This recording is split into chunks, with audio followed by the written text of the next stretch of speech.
ৰাতিপুৱা একেলগতে ভাত পানী বনাই মেলি খাই বৈ মোক টিফিনো ভৰাই দিছে। তাৰপিছত মই কামলৈ গুচি গ'লোঁ। মোৰ পিছতে সি কাজিৰখোৱালৈ ওলাই গৈছিলে হস্পিটেললৈ যাওঁ বুলি।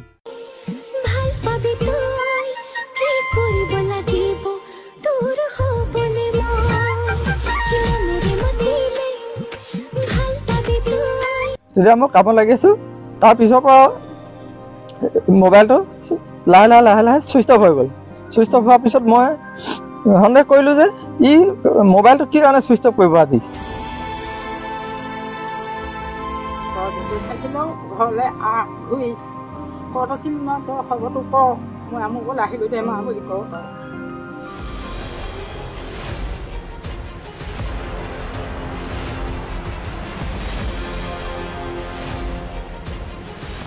তাই যোৱা 3 তাৰিখ কাজিৰখোৱা হস্পিটেল যাম বুলি কয় ঘৰৰ পৰা 9:30 বজাত ওলাই গৈছিলে। ওলাই গৈ কাজিৰখোৱাত হস্পিটেলত সোমাম বুলি কৈছিলে আৰু পাছপৰ্ট ফটো উলিয়াম বুলি কৈছিলে। তাৰপিছত হোটেলত সোমাই বোলে ছোৱালীজনীৰ কাৰণে মিঠাই লৈ ঘৰলৈ মই ঘূৰি আহিম বুলি এনেকৈ কৈছিলে। তাৰপিছত ৰাতিপুৱা একেলগতে ভাত পানী বনাই মেলি খাই বৈ মোক টিফিনো ভৰাই দিছে। তাৰপিছত মই কামলৈ গুচি গ'লোঁ। মোৰ পিছতে সি কাজিৰখোৱালৈ ওলাই গৈছিলে হস্পিটেললৈ যাওঁ বুলি। তাৰপিছত গৈ মেলি মই কামত পালোঁগৈ। কামৰ জেগাৰ পৰা মই খুব জোৰ 10টা 11টা বজাৰ আগে মই ফোন কৰিছোঁ। 2-3বাৰ মানে কেইবাবাৰো ফোন কৰিছোঁ। ফোন কৰোঁতে তাই ফোনটো ৰিচিভ কৰিছে প্ৰথম অৱস্থাত। ৰিচিভ কৰি কৈছে মই কৈছোঁ মই কৈছোঁ যে হেৰি তই কি কৰিব আছে সোনকালে কৰি ঘৰলৈ ঘূৰি যাবি। ছোৱালীজনী ঘৰত থৈ আহিছ তই সোনকালে ঘূৰি যাবি। মই এতিয়া কামত আছোঁ বুলি মই কাম কৰি আছোঁ। মই বেছি দেৰি কথা পাতিবলৈ অকণমান দিগদাৰ হৈছে এতিয়া বোলে মই কামত বিজি আছোঁ বুলি। তেতিয়া মই কামত লাগি আছোঁ। তাৰপিছৰ পৰা মোবাইলটো লাহে লাহে ছুইচ অফ হৈ গ'ল। ছুইচ অফ হোৱাৰ পিছত মই সন্দেহ কৰিলোঁ যে ই মোবাইলটো কি কাৰণে ছুইচ অফ কৰিব আজি। সেই বুলি ভাবি মই কামৰ পৰা লাঞ্চৰ টাইম হৈ গ'ল 1টা বাজি গ'ল। মই তেতিয়া লগে লগে ঘৰলৈ ঘূৰি আহিছোঁ। আহি মই ঘৰত কৈছোঁ যে এনেকুৱা কথা কি হ'ল কি নহ'ল। তাৰপিছত আকৌ কাজিৰখোৱাত গৈছোঁ। কাজিৰখোৱাত গৈ হোটেলত সোমাম বুলি কৈছিলে। তাত সুধিছোঁ হোটেলকেইখনত সুধিছোঁ। তাত কৈছে ইয়ালৈ অহা নাই বোলে। তাৰপিছত আকৌ য'ত ফটো উলিয়াম বুলি কৈছিলে তাত সুধিছোঁ। তাতো কৈছে মই ইয়ালৈ অহা নাই বোলে। তাৰপিছত হস্পিটেল গ'লোঁ। হস্পিটেলত মই চেক কৰিছোঁ যে হেৰি এনেকৈ টিকেট কটা তাত মানে মই চেক কৰিছোঁ। তাতো তাই টিকেট কটা নাই। তাত তাইৰ নাম নাই। তাৰপিছত মই ঘৰলৈ ঘূৰি আহিলোঁ। আপুনি থানাত এজাহাৰ দিছে? থানাত এজাহাৰ আমি গধূলি হোৱাৰ আগে আমি গৈ থানাত এজাহাৰ দিছোঁ।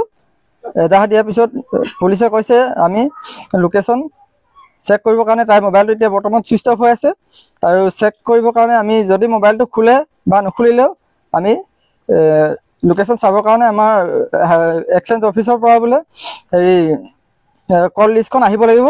কল লিষ্টখন আহিলেহে আমি চেক কৰি আপোনালোকক কথাটো জনাব পাৰিম বুলি আমাক পুলিচে জনালে কথাটো। ল'ৰা-ছোৱালী কেইটা? ল'ৰা-ছোৱালী মোৰ এজনী ছোৱালী আছে। ছোৱালীজনী 2 বছৰ 4 মাহ হৈছে। আপুনি কি কাম কৰে? মই মাৰুতি চুজুকি ডিলাৰত কাম কৰোঁ। এতিয়া আপুনি সংবাদ মাধ্যমৰ জৰিয়তে আপোনাৰ সহধৰ্মিণী পত্নীক কি ক'ব বিচাৰিব? পত্নীক মই এইটোৱে ক'ব বিচাৰিম যে তাই যদি সঁচাকৈ শুদ্ধ অন্তৰে কাৰোবাক যদি ভাল লাগি যদি ঘৰৰ পৰা ওলাই গুচি গৈছে কাৰোবাৰ লগত পলাই গৈছে তেনেহ'লে মোৰ ক'বলগীয়া একো নাই। মই বেয়া নাপাওঁ। কেলৈ বেয়া নাপাওঁ, তাই যদি মোৰ লগত থাকিয়ে ভাল নাপালে তেনেহ'লে তাই আৰু কিবা বেলেগ সুখ বিচাৰি যাব গৈছে কিজানি। সেইটো কাৰণে তাই গৈছে মই সেনেকৈ মই একো বেয়া নাপাওঁ। কিন্তু মোক সম্পূৰ্ণ কথাটো জনাব লাগে যে কি ক'ত গৈছে, কি হৈছে, ক'ত আছে। মোক খালি মই আছোঁ, ভালকৈ আছোঁ বুলি মোক কথাটো যেনেকৈ হ'লেও জনাই দিব লাগে। মই সেইটোৱে বিচাৰিছোঁ। আপুনি কাৰোবাৰ ওপৰত কিবা সন্দেহ আছে নেকি? মই তেনেকৈ কাৰোৰ ওপৰত সন্দেহ মোৰ নাই তেনেকৈ। আৰু মই তেনেকৈ আজিলৈকে মই কোনো কাৰোবাৰ লগত কথা পাতি থকা দেখা নাই, মেছেজ কৰি থকা দেখা নাই। সেইটো কাৰণে মই সন্দেহ কৰিব কাৰোৰ ওপৰত পৰা নাই। সেইটো কাৰণে মই প্ৰশাসনৰ ওচৰত গৈ ইমানখিনি কৰিবলগীয়া হৈছে। আপোনাৰ পত্নীয়ে এনেকুৱা মোবাইলত বিভিন্ন ধৰণৰ হেৰি বনায় নেকি? কেতিয়াবা দেখি পাওঁ। আমাৰ গাঁৱৰ আমাৰ ভাগিন আছে, কোনোবা ইহঁতি কয় বোলে মামীয়ে ৰিল বনাইছে ছাৰ, ধুনীয়া লাগিছে দেখিবলৈ বোলে। ৰিল বনাই কেতিয়াবা নবনোৱা নহয়, 1-2টা মই দেখি পাইছোঁ।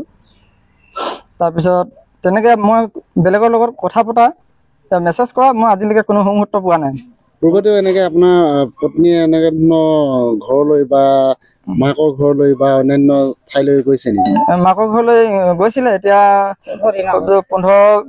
20 দিনৰ আগত গৈছিলে নখোৱা আছে বোলে। তেতিয়া মোক কৈছে, মোকতো তেনেকে মোক লগো ধৰা নাই যাওঁ নেকি বুলি, নিজে যাওঁ বুলি ক'লে। আমাৰ বাই আহি আছে বোলে, বাই মোক লৈ যাবহি বোলে। মই কৈছোঁ ঠিক আছে, মোৰ এতিয়া সময়ো কম হৈছে, মই কামত বিজি আছোঁ, কামো ছুটি ল'ব পৰা নাই পটকৈ। তেতিয়া যাম বুলি ক'লে মই বোলো যা তেনেহ'লে, আহিবি আকৌ ঘৰত থৈ যাবহি কবি বোলো, এনেকৈ কৈছিলোঁ মই। মাকৰ ঘৰ ক'ত আছে? মাকৰ ঘৰ পেঙেৰি, পপুলাৰ জান বুলি কয়। আপুনি তাক খবৰ লৈছে নাই? তাত ইহঁতৰ দেউতাকহঁতৰ লগত, দেউতাক ককায়েক ইহঁতৰ লগত বায়েক, ইহঁতৰ লগত মই কথা সুধি আছোঁ মানে, ক'ৰবাত কিবা গম পাইছে নেকি বুলি। কি কৈছে এতিয়া? ইহঁতে কৈছে আমাৰ এইফালেতো তেনেকে কোনো নাই, অহা নাই, আমি আহিলেতো জনামেই কথাটো বোলে। মোৰ নাম শ্ৰী ৰতন দাস, পত্নীৰ নাম হৈছিলে নৱনীতা দাস।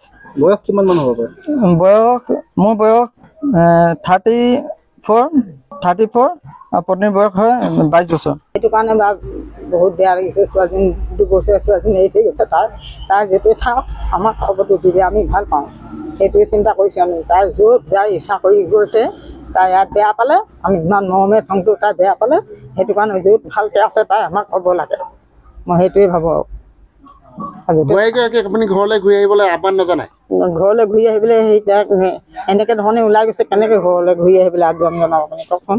কালৈ গ'ল, কোনে লৈ গ'ল, হিচাপতৰ আমাৰ গাঁৱৰ বংশ পৰিয়াল ইমান ডাঙৰ আছে, এতিয়া ইমান ডাঙৰ বদনাম কৰিলে, আমাৰ বংশ পৰিয়ালে নিদিব আহিবলৈ। তাই এতিয়া মই বুলি ক'লে নহ'ব, এতিয়া বংশ পৰিয়ালে আমাক নিদিব।